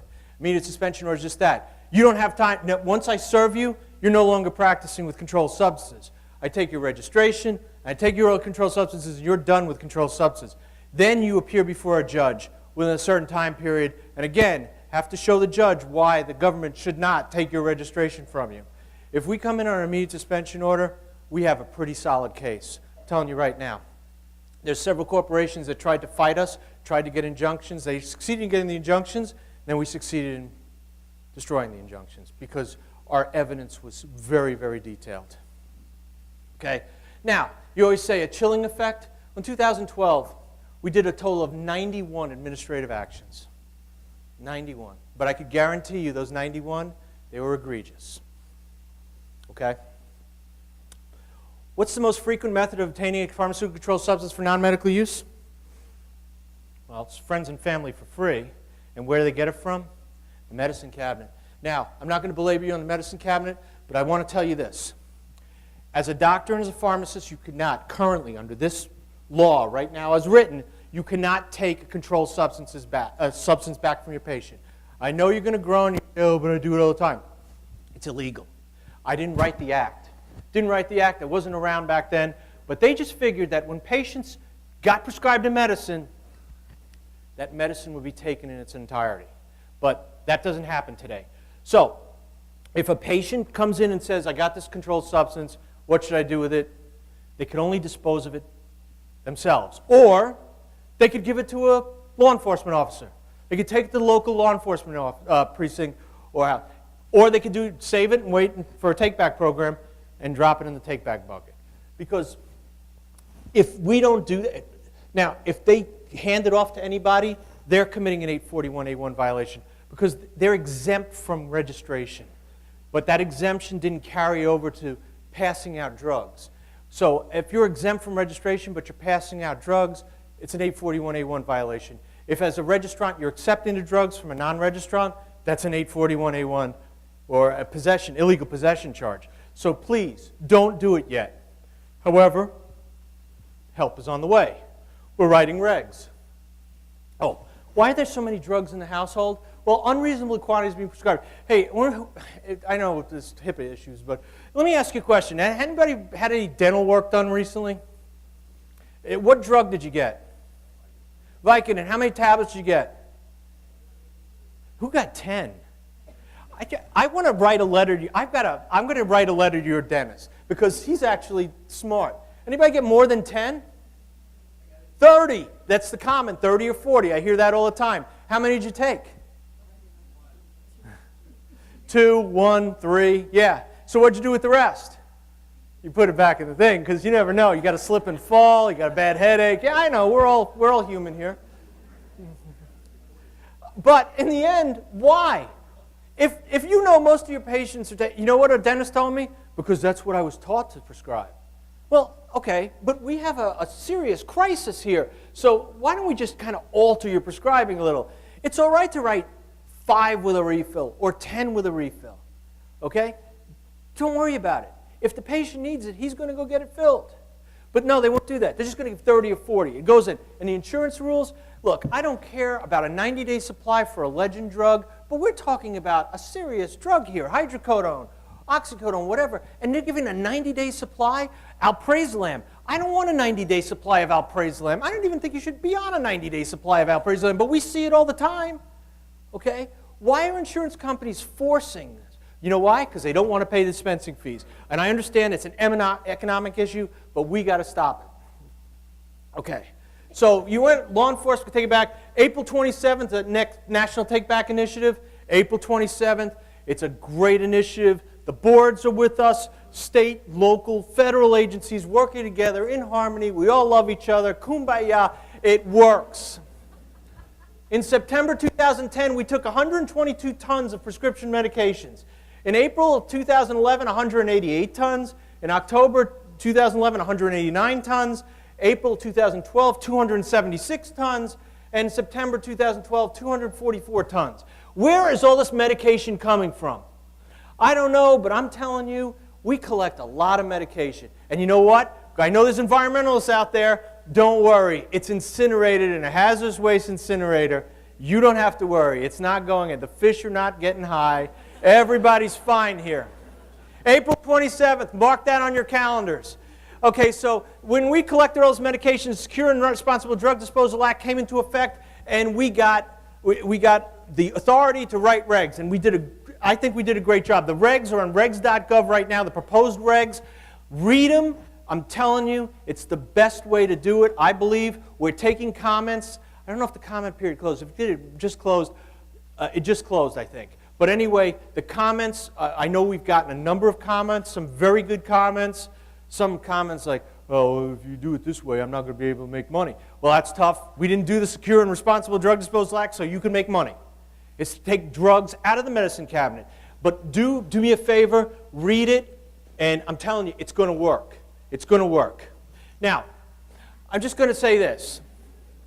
I know I shouldn't say this because it's politically incorrect, but I'm going to let you in on a little secret. The Prozac fish and all those other fish with 4 heads and 3 tails, and they've had doses of hormones. I'm going to tell you that most wildlife that are affected by drugs are not affected because people are flushing their medication. Most of these drugs are excreted in an active metabolite form or wholly unchanged. And unless we could figure out how to stop excreting, the Prozac fish will live forever. And all of his descendants will live happy as clams. Because I don't know what the state law is in California, but FDA has said this. If you have a narcotic, go ahead and flush it. Now, I know California might have a different law that, like New York does, you can't flush it, but I'm just telling you, if California allows you to flush it, it allows people to flush it, let them flush it, because narcotics are not going to affect the fish. They're too busy working about the birth control pills that are in the ocean. Okay? Don't worry about it. Pharmaceuticals, let's talk real quick because we got to get through this in the next 10 minutes. Pharmaceuticals, I just want to tell you right now that non-controlled drugs we're looking at, tramadol and cyclobenzaprine. Tramadol is a direct substitute for hydro and oxy, and it's all coming over the internet. Same thing with the muscle relaxant cyclobenzaprine, it's coming over the internet. Tramadol prescriptions, notice they're going skyrocketing. NIFLS estimates on tramadol reports. If you look, our NIFLS, National Forensic Lab Information System, total of analgesics, we have 957 reports. So tramadol is going up. Same thing with cyclobenzaprine. Let's talk about hydrocodone real quick. The reason hydrocodone is so out there is because it's a Schedule 3. Now, I am going to tell you, in my personal opinion, not the opinion of DEA or FDA, that this drug is misscheduled. To prove that a drug is scheduled, okay, appropriately, you have to look at what schedule it's in, and you have to look at 8 factors. Okay? I'm telling you that if you look at the 8 factors, and we're wed to the 8 factors in 811, and you look at the schedules, you will see that hydrocodone is misscheduled. It's a legal fiction. It shouldn't be in 3, it should be in 2. I'm telling you, I study this for a living. I know what's going on. Now you go, well, you can't prove abuse? I can't? Trust me, ask the addiction specialist what drug's being abused. Generally, hydro is the first words out of their mouth. Okay? Because it's so readily available. Okay. Now, why is that important?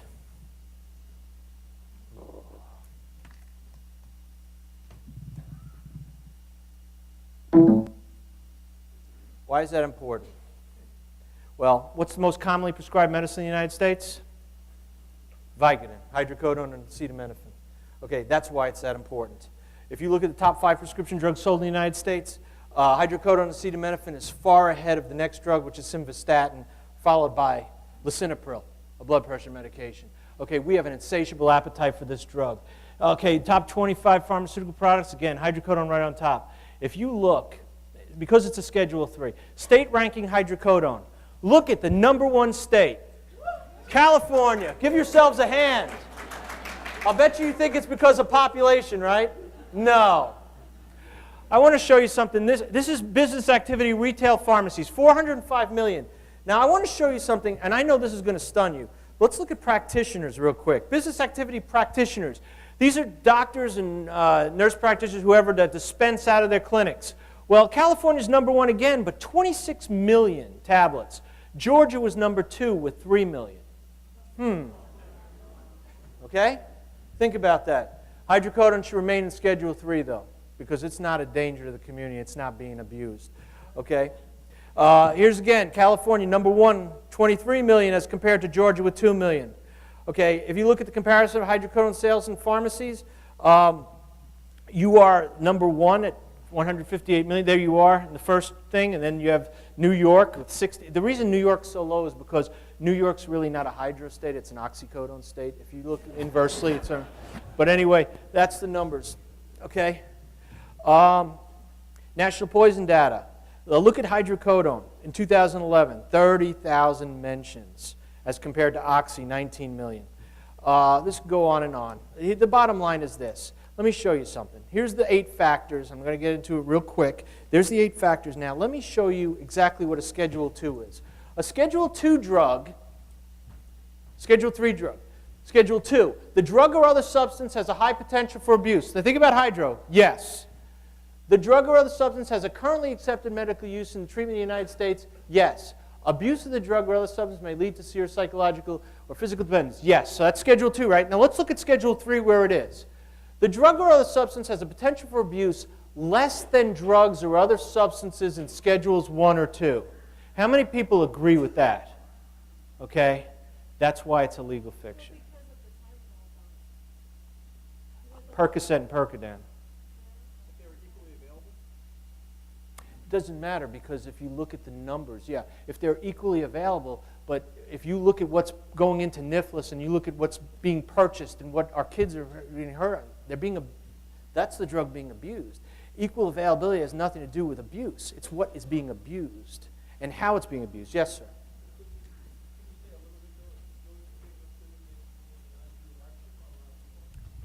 That's a great point. You know what the problem is? He wants to know if it's going to create an undue hardship to make it a Schedule 2. Here's the problem. The Controlled Substances Act does not take that into account. The Controlled Substances Act is based on 8 factors having to do with abuse and the definitions of Schedule 2 and Schedule 3. But they don't have to. And here's why. Because if a doctor wants to get enough hydrocodone, and it's a Schedule 2, just like many doctors do, they could write multiple prescriptions with do not fill dates. So you won't get a 90-day supply. You'll get your first prescription, and then you sign it, and you put today's date with do not fill until. Okay? We built that into Schedule 2 because we wanted to take care of chronic pain patients who needed medication, who could get it without going back to the doctor. Okay? So all that is just the same. Now I got to move real quick, so I want to show you something. So we've got oxycodone. I wanted to tell you that Purdue has done a great job with their new formulation. It's fixed a lot of the problems with overdoses. If you try and snort it, crush it, it's very difficult to crush, but when you try and snort it, it balls up in a gel. So you got like little balls of gel in your nose, but it doesn't go anywhere. If you try and dissolve it, it's not happening. It's done a great job, but what are the drug seekers doing? They're just doubling the dose and taking a potentiator orally. Okay, so it's not, but we don't have all the overdoses that we're having because these yahoos were injecting it or snorting it, and they were getting bolus doses, 80 milligrams of product. So Purdue did a great job. Purdue did a wonderful job. I just wish other companies now could develop a system that's similar so we could prevent these people from doing what they're doing. The OxyContin change, as I said, did a great job. Other oxycodone, opiates versus heroin, the deputy director said it best. I don't have to tell you, we're having a heroin problem, and it's based on this. Our kids are starting with hydrocodone at $5 to $7 a tablet, and as they move along, they need more drug. They believe oxycodone, the combination products, are a little stronger, so then they go to the oxycodone combinations at $7 to $10 a tablet, but pretty soon they're building a tolerance. They need more drug on board, and they go with the pure drugs, like the OxyContins or the oxymorphones or the Roxy immediate release. Unfortunately, they're expensive. It's not $5 or $10 a tablet now. Now it's $30 to $80 a tablet. And they can't afford it anymore, so what do they go do? They start buying $10, jacking with $10 bags of heroin. Okay? And we're seeing that all over the place. Now you should realize that this creates a lot of problems. If they're doing that, and it all starts with the Trinity, heroin use spikes in area suburbs. What's the community impact? Well, these heroin trafficking organizations are relocating to areas where there's high prescription drug abuse, and they're making a ton of money. With heroin trafficking organizations, you also have increasing crime and violence because trafficking organizations are not good community people. They do one thing. They're greedy and they like to get money. Okay? Law enforcement and prosecutors eventually fighting the problem on two fronts, prescription opiate diversion and heroin distribution, and they don't have the resources to do it. So what happens? Communities suffer. That's the end. Communities suffer. Methadone, just know this. If you don't know how to prescribe methadone, you should learn how to prescribe methadone. And pharmacists, if you see a patient that's being transitioned off of oxy onto methadone and the dose is ridiculous and you're not questioning it, you're just not doing your job. Okay? Methadone will kill patients. This drug accumulates. It has very, very ridiculous kinetics, and not like no other narcotic or opiate. Okay, just be aware of it. That's why people are dying, because it's, first of all, it's the cheapest narcotic on the market. Because it's so cheap, a lot of formulators have taken oxy's leaving and methadone's coming on. Now that's okay, except you should know how to prescribe it. That's all I'm saying, because if your patient's in pain, you don't know how to prescribe it, you don't have to worry about his pain because he's not going to have any pain, he won't have any pulse, blood pressure, he won't have anything. We've got to really be careful with this drug. The reason doctors don't know how to prescribe it, patients are not taking it as the doctor prescribes it, patients are taking it with depressants, which all different problems, so just remember that. If you want to know about it, read this article. It's called it's the Methadone Poison Epidemic. It's by a PhD toxicologist named Jonathan Lippman. He lays out the whole thing. He does a great job, too. Buprenorphine, for office-based narcotic addiction treatment, the only thing I'm going to say about buprenorphine is this. It's a good drug, it works, but now it's being abused across the country. Okay? It's being abused across the country because people have found that it gives them a nice high. Okay? Just be aware of it. Other opiates of interest. I want to talk to you about Dilaudid real quick. You know, ever since we started cracking down on oxycodone, we started seeing Dilaudid numbers go out, especially in Florida. Florida is now going to become the Dilaudid capital if they keep increasing, okay? Fentanyl. The biggest problem I'm having with fentanyl is the patches. The patches are coming out, thank you. The patches are coming out of hospitals and clinics and stuff. They're spent. Usually a worker takes the patches and pockets it and then sells it for like $5 or $10 a patch. What they do is they cut it and suck it on it, okay? Or they solubilize it and inject it. Dextromethorphan. Who remembers when you used to pay the older kids to go in and get alcohol at the local liquor store? Yeah, not anymore. They pay the older kids to go in and buy Dex at the local pharmacy because they're getting a high. They chug it. It gives them a ketamine-like high, like a dissociative anesthetic, and a PCP-like high. You start humming with it. But the problem is, if you take it with other drugs, you could overdose and die. The cough syrup cocktails, things like Purple Drank, 7 and syrup and soda, it's just promethazine and codeine, a candy, and a fruity beverage like Fanta or Mountain Dew. They sip it all day with the codeine product and the promethazine. It's called slugging and chugging or gripping and sipping. Benzodiazepines, they're great drugs. They're very safe when you don't take it with another depressant. Unfortunately, our kids are taking an alprazolam tablet and drinking beer with it. Not a good combination, okay? That's why we're seeing a lot of overdoses with that. Stimulants. How many people think that this is just an anomaly, that all these kids get to college and they become ADHD positive as soon as they get there? Okay? It's real easy how they do that. They find a GP in the area. They do their homework because they're college students. They learn what the DSM says, and they find out what the symptoms are. They go into the GP. The poor GP's got enough on his plate. This kid presents perfect symptomology of ADHD, so what do? They write a script for Adderall or Ritalin, and that's why we have so much right now. That's going to be our next major problem. It's all over campuses throughout the country. Lisdex, we're seeing an increase in Lisdex, another ADHD drug. Let's talk about methods of diversion. Prescription fraud, just people are passing bad paper all over the country. Okay, they're very good because the printers are very good. Be aware of it as a pharmacist. You got to check those prescriptions. But I want to talk about doctor shoppers because the deputy director said exactly what I would say. To stop doctor shoppers and to protect your patients, you should be looking at the prescription drug monitoring program. There's no look, don't think of it as a privacy issue. Think of it as a practice issue. Don't you want to know what your patient's on? If your patient's seeing 6 doctors and you're prescribing methadone and you have a doctor prescribing alprazolam and another doctor prescribing hydrocodone, that's something you want to know. Law enforcement, look, it's not a law enforcement issue. You want to service your patient. And to service your patient, you've got to know what he's doing, what he's seeing, who he's seeing, and what he's getting. That's what a PDMP, that's what the greatest thing about PDMP is. If you don't use it, that's all I'm going to say. Because here's a perfect example.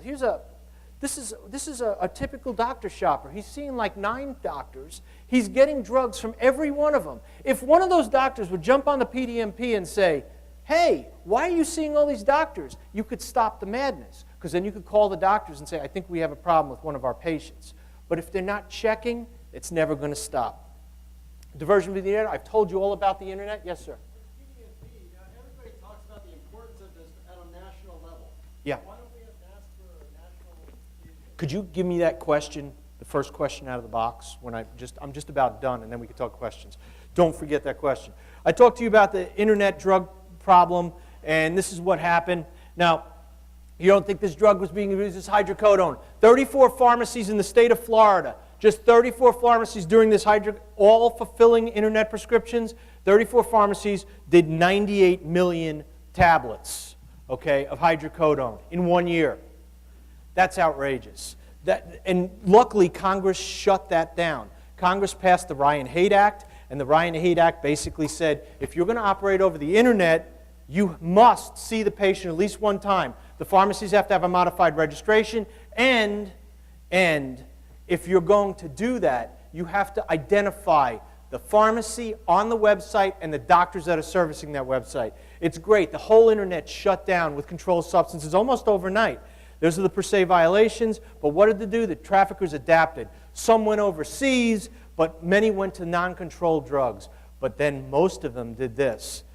There's a pharmacy. That's an internet pharmacy. What happened was, you have 65,000 pharmacies. We figured there was about 1,300 brick and mortar. That's what the experts said. 1,300 brick and mortar pharmacies that were actually servicing internet sites.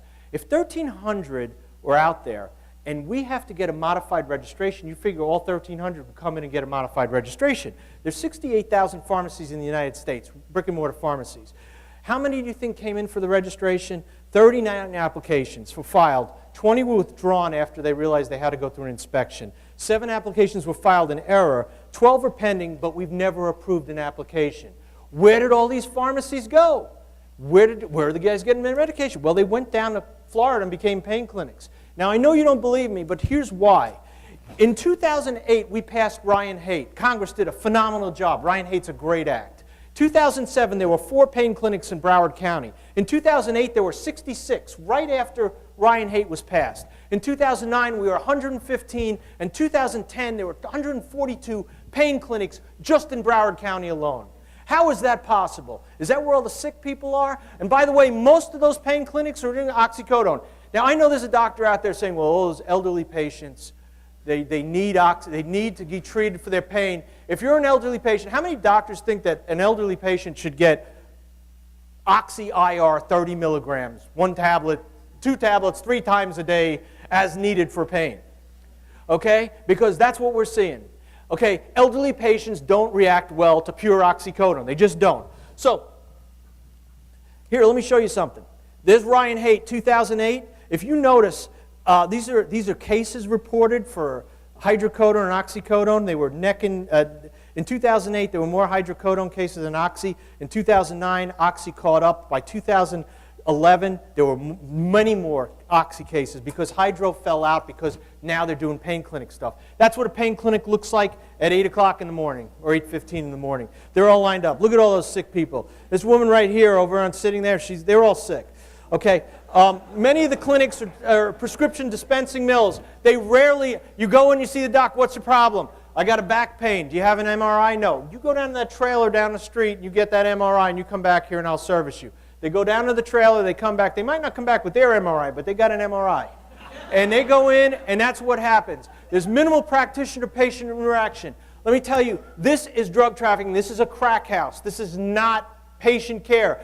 I don't know how many ASIP doctors call me and say, you know, this morning I had 6 patients, but I drove past the clinic in Florida where they were lined up around the door. Now, I am a pain doctor, so why aren't you dealing with that?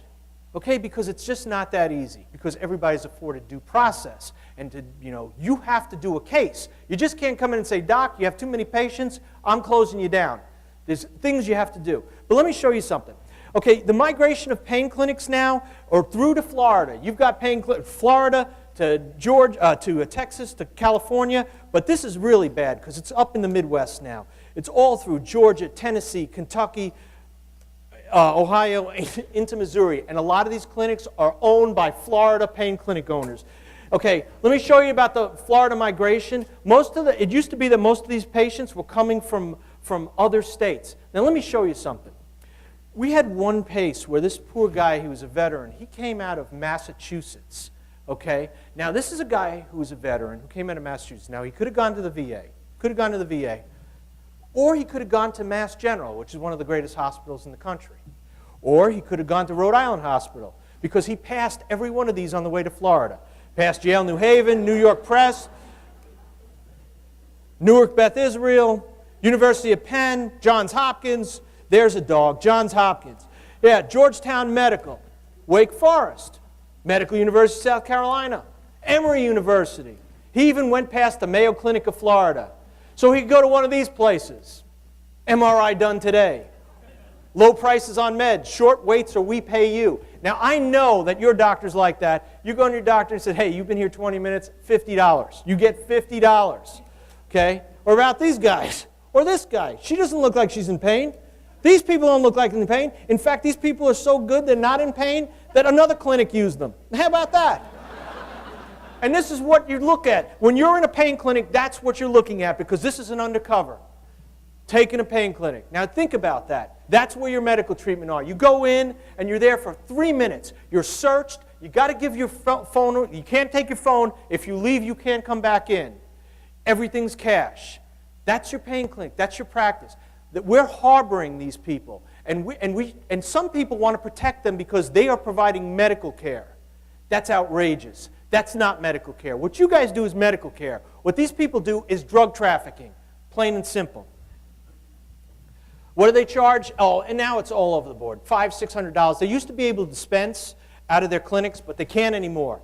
They can't anymore because Florida was smart and they said, you're no longer allowed to dispense medications out of your clinic that are opiates, scheduled medications. Okay? So they just increased the price, and then they started looking around for pharmacies. Okay, so why is this happening? Because of greed. This is what we're getting. This is a May 20, 2010, Tampa, Florida, owner-operator. We seized $5.8 million. In one case in Florida, we took about we thought there was about $40 million that went through their accounts. I didn't believe it. We've been doing drug trafficking cases for years. I never saw $40 million. So what happened then? We had two clinics in Texas, husband and wife team. We seized $41.5 million. Okay? There's no money in drug trafficking. Here's another case in Florida. This is how much the doctors were making. These aren't doctors. They're traffickers. Oh, here, Philadelphia doctor. We took that from him. He's a pain clinic doctor. We got an oceanfront villa from this guy. This guy had so much money, he had $52,000 in fountain pens. That's great money. If you could get it, $52,000 in fountain pens. He also had shark teeth. He had thousands of dollars in shark teeth. Why would a pharmacist need that kind of hardware? Because he's got that kind of money, because he's servicing pain clinics, boats. This is a nice, I love that house. I strive to, when I work for the drug industry, one day I'll have that house. Here's a guy who was driving around in Detroit in a Ferrari. If you want rolling probable cause right there, because no one drives a Ferrari in Detroit, unless you're a drug trafficker. Here's a Georgia-based DTO. This doctor was servicing 1,600 patients, 98%. I'll be done in a second. Okay, 98% were from Kentucky, Ohio, Tennessee, Virginia. I know you guys keep your money like this. This is another clinic owner. He wasn't a doctor of pharmacy, he's just a clinic owner. We also took that and that and that and that and that and that and that and that and that. That's all from him. What are the clinic owners doing now that they can't dispense? They're buying pharmacies. They're walking into pharmacies and saying, I will buy your pharmacy. How much? $800,000? $1 million? You got it. Okay? You'd be surprised who's trying to get pharmacy licenses now. Organized crime figures, Boston market workers, pain clinic workers. I like this guy. The bartender exotic dancer. I wanted to say, hey, look, bartender exotic dancer, it's a great profession. Why do you want to dirty yourself up by going into pharmacy? Okay? But nonetheless, and every one of these people, after we decided to go in and say, hey, could we interview you on your, they all withdrew their applications.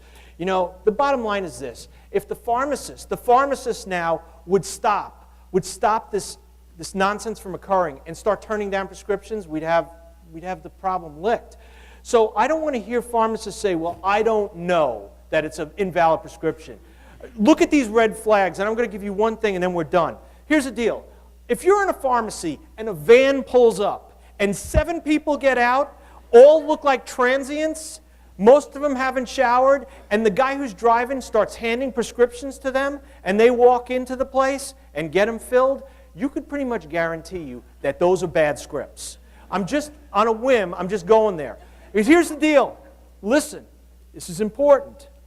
If you fill 2 bad scripts, tomorrow you're going to get 20, and then you're going to get 50, and then you're going to get 100. As one pharmacist said during one interview, it got so bad that I had to save some drugs for my real patients. Okay? That's stupid. I'm going to give you a little hint. Don't ever say that to investigators. That's 841A1. Okay? So you got to look at these red flags. And you know, these are just not some. All cash. No insurance. They all come in with the same diagnosis code, all from the same doctor who's 100 miles away, and the patient's from Tennessee and you're in Florida. Or the patient's in Georgia and you're in Indiana. It happens all the time. Just stop. And this is what we're going to finish with. Here's the deal. Deaths.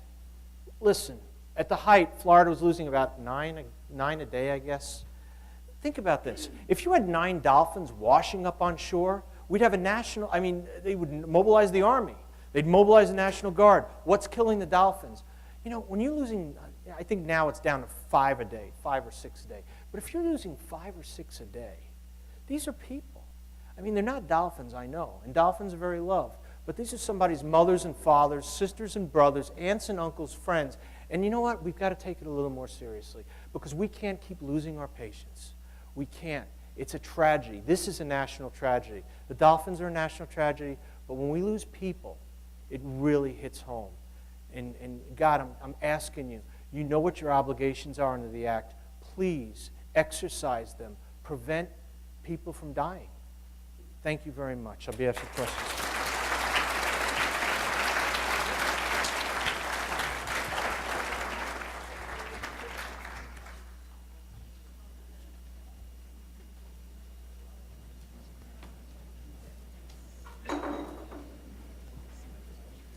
Start with these? Yeah. Okay.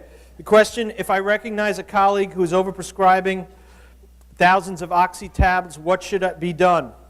Well, you have a number of different things that could be done. First, you could call the board. You could call the pharmacy and the medical board. You could call the local office, the DEA office. You could call a local drug unit and ask them. There's so many things you could do. Okay? But the key is, if you think they're overprescribing and they're hurting their patients, you got to do something. I know, look, cops are the same way. We never want to hurt another police officer. But in the end, it's our responsibility to protect the people, the patients. And if we don't do that, he might not be doing anything wrong. But at least let somebody look into it. You may save a life. That's what's important. So just call somebody. Get the word out to anybody. Okay? If recognized as a suspect patient is diverting opioids, am I obligated to refill the RX? How do I handle? That's a great question. It depends on what you, I mean, okay, if he's out in the parking lot distributing, like in front of your pharmacy, yeah, I would question it. Are you obligated to fill the script? The board should answer that, because I think I know federally what you're obligated to do. I would think my head no. Okay. It depends. Well, here's the deal. I'm just the question's kind of difficult because it really doesn't say what they're doing. If you know the guy's trafficking, no, you shouldn't fill the script. In fact, you can't fill the script if he's at trafficking. But the question is, what is he doing? Okay? Again, if you have a patient that's a problem, call the local police department and just say, I might have an issue here. Yeah. I had 2 people where somebody anonymously called my office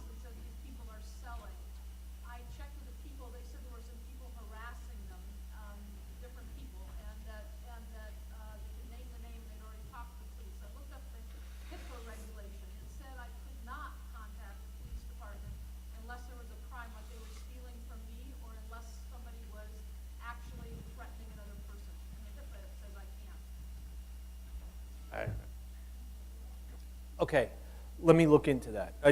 I will get you an answer by tomorrow, okay? Does DEA have data or interest in diversion abuse within U.S. jails? Yes. A lot of the drugs that are in U.S. jails, I can tell you right now, some are controlled, some are not controlled. We do have interest in that, and we do have investigations that we look at. But we do see a lot of drug abuse in the jail system. Yes. DEA is a regulatory body which grants authority to prescribers to prescribe controlled substances. DEA also identifies bad docs internally to facilitate investigation of pharmacies and fill prescriptions for non-legitimate medical purposes. This has resulted in number of greater pressure for pharmacists to become an enforcement body for bad docs. How can DEA simultaneously grant authority to prescribe and crack down on pharmacies? Look, I'm not saying that it's easy to put a bad doc out of business, but you got to understand, everybody is afforded due process. I can't just go in and say, hey, I got this information, I'm shutting you down. Even in order to show cause, I have to have evidence of violations. Put aside the criminal violations. I know it takes time, and I know you're looking at it saying, oh, why is this guy still in operation? Please, just keep calling the office, because chances are we're working the case, but we have to have enough evidence to go forward with the case, okay? How do we make medical residents acquire DEA numbers during their residencies? If you are a doctor, if you have a medical license with the state, and if the state has a state-controlled substance registration, then you can get a DEA registration. All you got to do is apply. Simple as that. A resident is generally a doctor. He has a medical license, right? All he's going to do is get a controlled substance registration, and he has to get his medical license copy. He could do it online, and he get it. Yes, ma'am.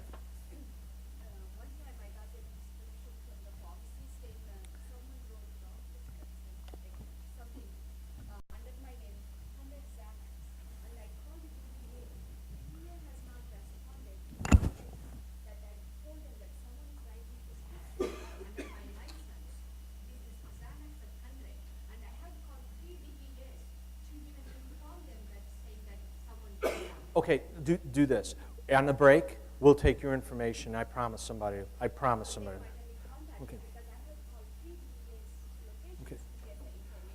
Okay. Well, I'll get back to you. As a physician, I'm seeing other doctors that are writing prescriptions for Adderall without proper assessment of ADHD. What are your thoughts about this practice? You know, I don't really, DEA doesn't dictate the practice of medicine, but they're exploiting the hell out of the DSM, and they're going to general practice doctors. And, you know, quite frankly, it's what the doctor's comfortable. I can't tell a doctor what he can and can't prescribe. It's whatever his comfort level is. He's still got to make a medical determination. The key is making a determination. You as an individual practitioner have to make that determination. If you can make the determination and say why this patient needs it, well then it's a legitimate script. So I just can't say, hey doc, stop writing those scripts. Just can't happen. Could a physician Skype with a patient and fill a... Yeah, that one, I have to address that one later. Yeah, I can't address that one right now. Is the PowerPoint available? Yes. When we get by tomorrow, the board will have a copy of the PowerPoint. So could we have a copy of your PowerPoint? Yes. Pharmacists have corresponding responsibility to ensure prescription established a legitimate purpose is not defined. Do you have comments? Well, I think I just showed you pretty much what a legitimate medical purpose is and what it's not. The internet, not taking care of your patients. I mean, look, if you're a doctor, here's the best thing you could do. Document, document, document. And also act like a doctor. I mean, it's all right to tell a patient, no, I don't think you need this. It's all right to make him go through a battery of tests. It's all right to make him sign an agreement, a contract if you're going to. There's all those things you could do. You're protecting yourself. Look, a bad doctor makes a lot of money, but you need to protect yourself so you're not a bad doctor. You were going to answer a question about a national prescription. Yes, thank you. National prescription, all schedules prescription. Listen, NASPR is still, I would love to see funding. Just so you know, your state board is working with National Association of Boards of Pharmacy to get an interconnect system. If yeah, it's going to work if they get it. There's like 11 states right now? 11, they'll have 25 by the end of the year. But 25 states that are interconnected. Now, I know you guys need money, okay? And I could tell you, because we don't even know if we're getting salaries in a couple of months, but there's ways to get money, okay? All I'm saying is that, yes, we believe that national system is important and it will work. It's getting the funding. Now, I know there's a lot of proponents to get the funding on the Hill, and that's all I could say. If they asked me, I'd say yes, it's a very important program. Absolutely. The HIPAA just has me so confused about once we have this big national database and once we see that, I go on PDMP and I see a patient all over the place. I'm so confused with HIPAA laws about what I can and cannot say to who, and I can't call other doctors. I don't know what I can or cannot. And it's not for him to say that, but I just, at this conference, can we address that, please?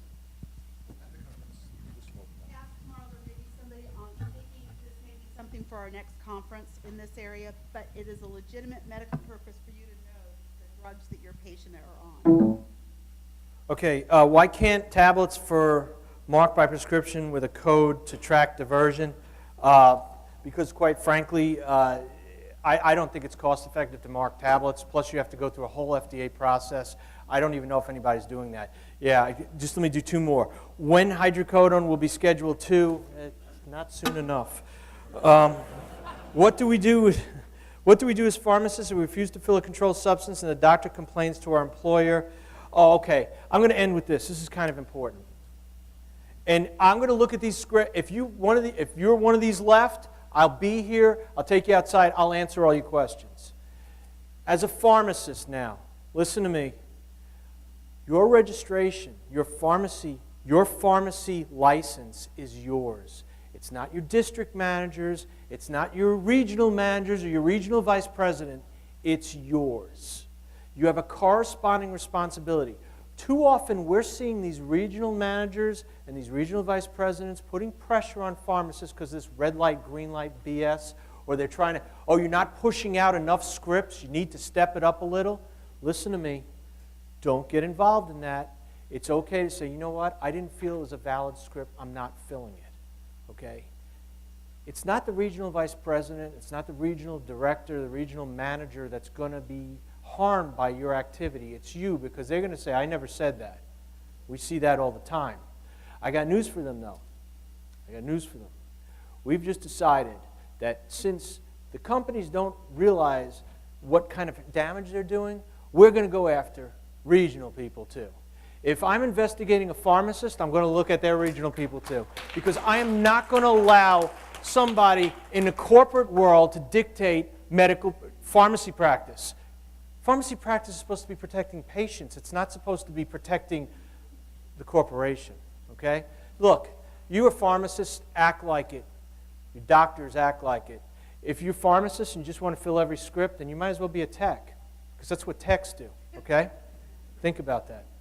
Okay, I'll have all the questions. If you want, I'll be outside. Thank you.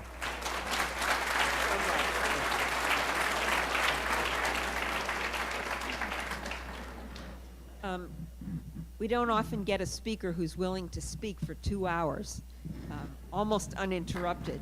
And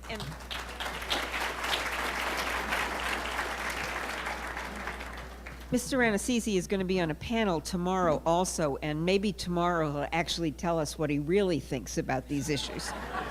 I know he held back today. That was a wonderful presentation, and thank you very much.